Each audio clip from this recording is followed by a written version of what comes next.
ஓடுறது சாணி கட்டி விட்டுருவோம் என்ன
நாற்பது வருடங்களாக இந்த மண்ணில் நடந்தது.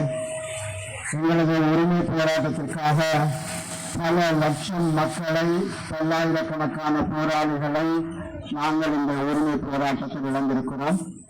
ஆனால் இன்று வரை எமது முழுமையான உரிமைகள் முழுமையாக கிடைத்தபாடில் என்பதுதான் வரலாறாக இருக்கின்றது.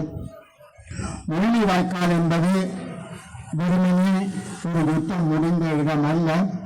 இலங்கை அரசாங்கம், அப்பொழுது இருந்த மகிந்த அரசாங்கம் அங்குள்ள மக்களை பட்டினி போட்டு கண்டிக்கும் வழியில்லாமல் சாகடிக்கக்கூடிய ஒரு சூழ்நிலை அங்கு இருந்தது. பல்லாயிரக்கணக்கான 1.5 லட்சம் மக்களுக்கு மேற்பட்டவர்கள் அந்த முள்ளிவாய்க்கால் மண்ணில் கொல்லப்பட்டதாக வரலாறுகள் சரித்திரம் சொல்கின்றது, ஐநா சபை சொல்கின்றது. அந்த முள்ளிவாய்க்காலில் கஞ்சிக்காக வரிசையில் நின்ற முதியோர், கஞ்சிக்காக வரிசையில் நின்ற குழந்தைகள் கொல்லப்பட்டார்கள். ஆகவே அது மிக மிக ஒரு துன்பகரமான நிகழ்வு. உலகத்தில் கஞ்சிக்காக வரிசையில் நின்றவர்களை விமானம் மூலமாகவும் அருகணைகள் மூலமாகவும் கொலை செய்த ஒரு அரசாங்கம் தான் அன்று இந்த அரசாங்கமாக இருந்தது. இன்றிருக்கக்கூடிய அரசாங்கம் ஒன்றும் அதுக்கு குறைந்த அரசாங்கம் என்பது அல்ல. அவர்களும் அன்று அந்த யுத்தத்துக்காக சிங்கள இளைஞர்களை திரட்டி யுத்த களத்துக்கு அனுப்பியவர்கள் தான் இன்றும் அரசாங்கத்தில் இருக்கக்கூடியவர்கள். எமது கஷ்டகாலம் துன்பகாலம் நாங்கள் அவற்றை உணராமல் அவர்கள் வந்தால் எல்லா விடயங்களையும் மாற்றி விடுவார்கள் என்ற ஒரு நம்பிக்கையில் உள்ளூராட்சி சபையிலும் சரி, பாராளுமன்றத்திலும் சரி, இந்த 1 மண்ணிலிருந்தும் கூட அரசு சார்பான பெயர் தெரிவு செய்யப்பட்டிருக்கிறார்கள். ஆனால் அவர்கள் இந்த மக்களுக்கு என்ன செய்தார்கள்? அவர்களது அரசாங்கம் இன்று அந்த மக்களுக்கு என்ன செய்து கொண்டு இருக்கிறது என்பது ஒரு பெரிய கேள்வியாக இருக்கிறது. ஏற்கனவே குறிப்பிட்டது போல யுத்தம் முடிந்து 17 வருஷங்கள் முடிந்துவிட்டது. ஆனால் இந்த 17 வருஷத்துக்குள் இப்பொழுது வந்திருக்கக்கூடிய அரசாங்கம் என்பது தான் இதுவரை காலமும் இல்லாத ஒரு புதிய அரசாங்கம். தமிழ் மக்களுடைய அனைத்து பிரச்சனைகளையும் நாங்கள் தீர்ப்போம், அவர்களது காணிகளை நாங்கள் விடுவிப்போம், பயங்கரவாத தடைச்சட்டத்தை நீக்குவோம், சிறைச்சாலையில் 20-25 வருஷமாக இருக்கக்கூடிய இளைஞர்களை விடுதலை செய்வோம். இப்படி பல்வேறு நம்பிக்கைகளை கொடுத்து உறுதிமொழிகளை கொடுத்துத்தான் அவர்கள் இந்த புதிய அரசாங்கம் வந்தது. 1.5 வருஷம் முடிந்துவிட்ட நிலையில் அவர்கள் பயங்கரவாத தடை சட்டத்துக்கு பதிலாக அதிலும் மிக மோசமான ஒரு பயங்கரவாத தடை சட்டத்தை எப்படி கொண்டு வருவதுதான் பாராளுமன்றத்தில் பேசிக் கொண்டிருக்கிறார்கள். அதே போல இந்த மாகாண சபை தேர்தலை நடாத்துவதில் கூட 7 வருஷமாக வடக்கு மாகாணத்துக்கான மாகாண சபை என்பது இல்லை. அந்த மாகாண சபை தேர்தலை வைக்கக்கூட அவர்கள் விரும்பவில்லை. தமிழ் மக்களுக்கு இருக்கக்கூடிய குறைந்தபட்ச அந்த அதிகாரங்கள் இந்த மாகாண சபையில் தான் இருக்கின்றது. அந்த மாகாண சபைக்கு தேர்தல் வைக்க மாட்டோம் என்று கூறிக்கொண்டிருக்கின்றார்கள். இவை மாத்திரமில்லை, இந்த காணிகள் விடுவிப்பதில் கூட இந்த பலாலி வீதியில் பின்னாலே கட்டவனுக்கு அங்கால் ராணுவ முகாம் இருக்கக்கூடிய ஒரு 1.5-2 கிலோமீட்டர் வீதியை காலை 6 மணியிலிருந்து மாலை 6 மணி திறந்தார்கள் என்பதை தவிர இன்னும் ஆயிரக்கணக்கான ஏக்கர் காணிகளை ராணுவம் தான் வைத்துக் கொண்டிருக்கிறது. ஆகவே இந்த அரசாங்கம் வந்து 9 வருஷத்தில் கூட காணிகளையோ பூமிகளை விடுவிப்பதையோ அல்லது சிறைச்சாலையில் உள்ள எமது இளைஞர்களை விடுவிப்பதோ எந்த விதமான நடவடிக்கைகளும் இல்லை. ஆகவே மக்களாகிய நீங்கள் உணர்ந்து கொள்ள வேண்டும். இவர்கள் சிறைச்சாலைக்கு போனதும் சரி, காணிகளை ராணுவம் எடுத்ததும் சரி, எல்லாமே நாங்கள் எமது விடுதலைக்காக இன்னுயிரை கொடுத்து போராடியதை 17 வருஷம் கடந்த நிலையிலும் கூட இந்த பிரச்சனைகளை தீர்க்காமல் இந்த பிரச்சனைகளுக்கு மேலதிகமாக பிரச்சனைகளை உருவாக்கி கொண்டிருக்கக்கூடிய யாழ் மாவட்டத்தில் எத்தனை சிங்கள மக்கள் வாழ்கிறார்கள். ஆனா நீங்க யாழ்ப்பாணத்தை பார்த்தீங்கன்னா கையிட்டியில் புத்தகினாரை, நாவற்குழியில் புத்தகினாரை யார் அங்கு கும்பிடுவது?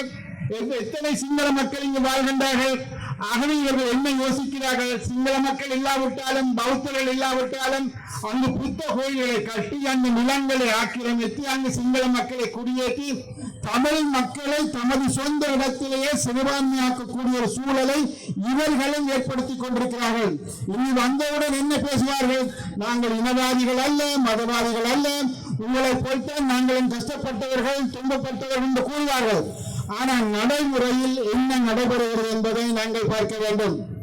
ஆகவே இந்த முள்ளிவாய்க்கால் கஞ்சி நாங்கள் வாய்ப்பது என்பது நாங்கள் இவ்வளவு தூரம் ஆளும் தரப்பால் சிங்கள தரப்பால் சுட்டு கொல்லப்பட்டோம், லட்சக்கணக்கில் எப்படி சாப்பாட்டுக்கு கஞ்சிக்கு வழி இல்லாமல் வரிசையில் நின்று கொல்லப்பட்டவர்கள் என்பதை அடுத்த தலைமுறை தெரிந்து கொள்ள வேண்டும். எவ்வாறான ஒரு கடினமான பாதைக்கால் தமிழ் மக்கள் தங்களது உரிமைகளை பெற்றுக்கொள்ள போராடினார்கள், தங்களது இன்னுயிரை கொடுத்தார்கள் என்பதை வருங்கால சமுதாயம் புரிந்து கொள்ள வேண்டும். இன்று கிடக்கக்கூடிய அற்பத்தனமான விடயங்களை கைவிட்டு அல்லது இந்த சமூகத்தில் இருக்கக்கூடிய நாட்டமான இந்த போதை வழக்குக்கு அந்த துன்ப துயரங்களை கைவிட்டு எங்களுக்காக, இந்த மண்ணுக்காக, உங்களுக்காக, எங்களது மக்களுக்காக எத்தனை லட்சம் பேர் தங்களது உயிர்களை கொடுத்தார்கள் என்பதை தயவு செய்து சிந்தித்து பார்க்க வேண்டும். ஆகவே அதை நினைவு கூறும் மூலமாக, பட்டினியால் வதைபட்டு செத்த எமது மக்களை நினைவு கூறும் முகமாக இந்த கஞ்சி வாய்ப்பு நடைபெறுகிறது. இது கேசவனவர்கள் உடம்புராய் மேற்கினுடைய அந்த பிரதேசத்தினுடைய கோப்பை பிரதேசத்தினுடைய உறுப்பினராக இருக்கின்றார். அவர் முன்னின்று இந்த இளைஞர்களை திரட்டி இந்த விஷயத்தை இங்கிருந்து முன்னின்று எடுத்துச் செல்கின்றார். அவருக்கு நாங்கள் நன்றி பாராட்ட கடமைப்பட்டிருக்கிறோம். அது மாத்திரமல்ல, அந்த பஞ்சம் பட்டினி எமது மக்களுக்கு வரக்கூடாது என்பதற்கு குறைந்தபட்சம் ஒரு 100 பேருக்காவது ஒரு சிறிய உதவித்தொகையை வழங்குவதற்கும் அவர் முன்வந்து அந்த செயற்பாடுகளையும் செய்கின்றோம். ஆகவே வந்திருக்கக்கூடிய எல்லாருக்கும் நன்றி கூறுவது மாத்திரமல்ல, அடுத்த தலைமுறைக்கு, உங்களது பிள்ளைகளுக்கு, உங்களது குழந்தைகளுக்கு இந்த விஷயங்களை சொல்லி சொல்லி நீங்கள் வளர்க்க வேண்டும். இந்த சமுதாயம் என்பது எவ்வளவு தூரம் தமிழ் மக்களுக்காக தனது இன்னுயிர்களை கொடுத்திருக்கிறது என்பதை உங்கள் குழந்தைகளுக்கு சொல்லிக் கொடுங்கள். வருங்காலம் நல்ல சமுதாயமாக இருக்க வேண்டும், சுதந்திரமாக இருக்க வேண்டும், சகலதும் பெற்று வாழ வேண்டும், சகல உரிமைகளும் கொண்டவர்களாக வாழ வேண்டும். 3000 ஆண்டு வரலாறு கொண்ட தமிழ் சமுதாயம் இன்னும் 3000-4000 ஆண்டு இந்த மண்ணில் நின்று நிலைக்க வேண்டும். அதனை நீங்கள் உங்களது குழந்தைகளுக்கு சொல்லி வளருங்கள் என்று கூறி விடைபெறுகிறேன். நன்றி.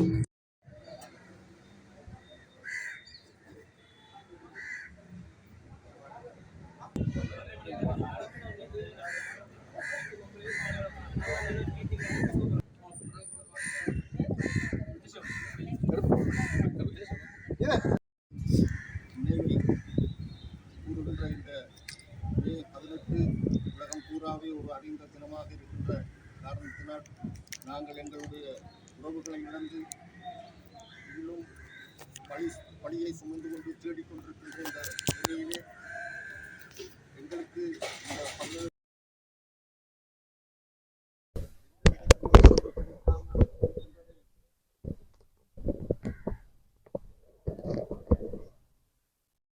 இன்று வரை நீதி கிடைக்காமல் நாங்கள் போராடி கொண்டிருக்கின்றோம். நாங்கள் காணாமலாக்கப்பட்டோர் இந்த தினத்திலே உயிர் தியாகம் செய்தவர்கள், ஈழத்துக்காக தன் உயிரையே தியாகம் செய்து போராடிய மக்களுக்காகவும் மக்களை ஒரு பகுதிக்கு வரவழைத்து அந்த பகுதியிலே மக்களை கொன்றொழித்த இந்த தினத்தை நாங்கள் இனிவரும் எங்களுடைய சந்ததிக்கும் இப்படியான நிகழ்வு எங்கள் ஈழ நாட்டிலே நடைபெற்று நாங்கள் கொல்லப்பட்டோம், அவதிப்படுகின்றோம், இன்னும் எங்களுடைய உறவுகளை தேடிக்கொண்டிருக்கின்றோம் என்ற விடயங்களை எங்களுடைய எதிர்கால சந்ததியினருக்கு நினைவு கூர்ந்து கொண்டு அதை நாங்கள் தொடர்ந்து போராடி கொண்டிருக்கின்றோம். எனவே இன்று இந்த மே 18 நாங்கள் மறக்க முடியாத நாள். எங்களுடைய பெரும் ஆலமரம் வீழ்த்தப்பட்டதாக கூறப்படுகின்ற நாள். எனவே நாங்கள் இந்த நாளில் இறந்த எங்கள் அத்தனை உறவுகளுக்கும் ஒரு மௌன அஞ்சலியை செலுத்துகின்றோம்.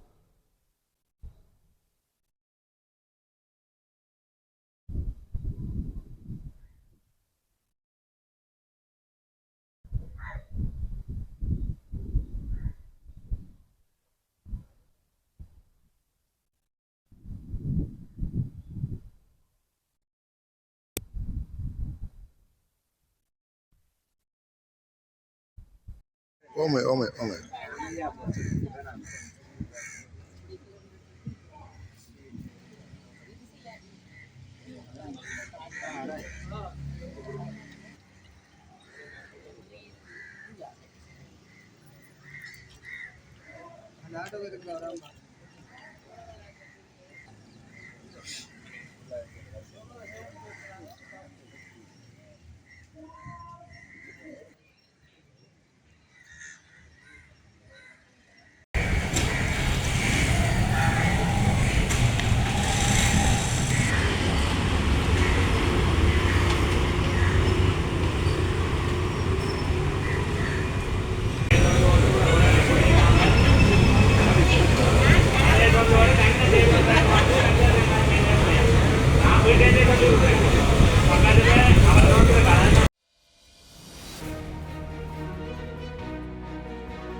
மக்கள் சந்தித்திருக்கின்றார்கள். அந்த நாளை அந்த அவலத்தை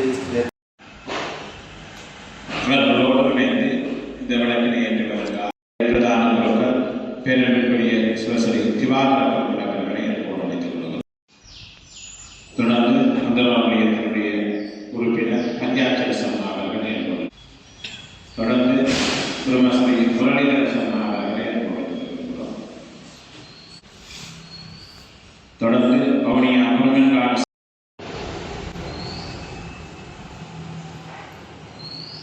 தொடர்ந்து தமிழ் விரிசம் சமூக ஆர்வலர் அமைப்பினுடைய தலைவர் சந்திரகுமார் கண்ணன் அவர்களை ஏற்போடு அளித்துக் கொள்கிறோம். தொடர்ந்து நிர்வாக உறுப்பினர் திருவாரூர் லிங்கநாதன் அவர்களை ஏற்போடு அளித்துக் கொள்கிறோம்.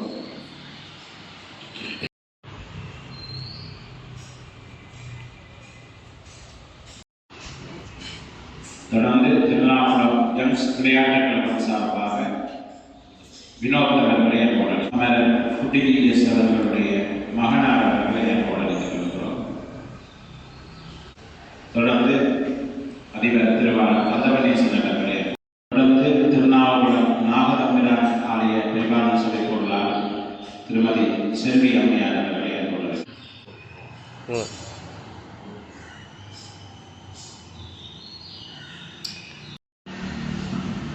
தொடர்ந்து ஆலயத்தினுடைய பாகசாலை பொறுப்பாளர்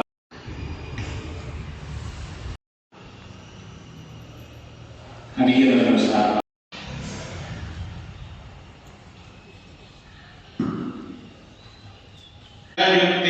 சௌமிய காதாரத்மே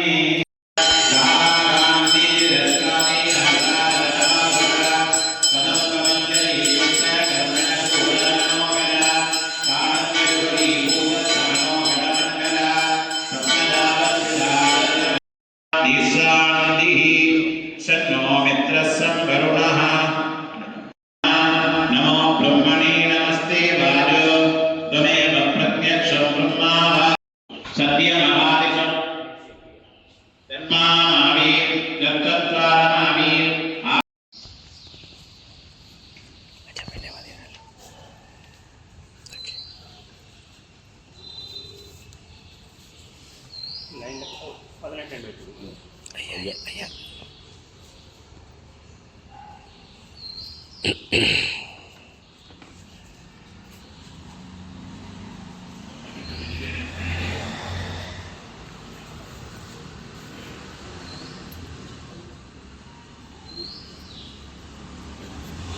தலைவர்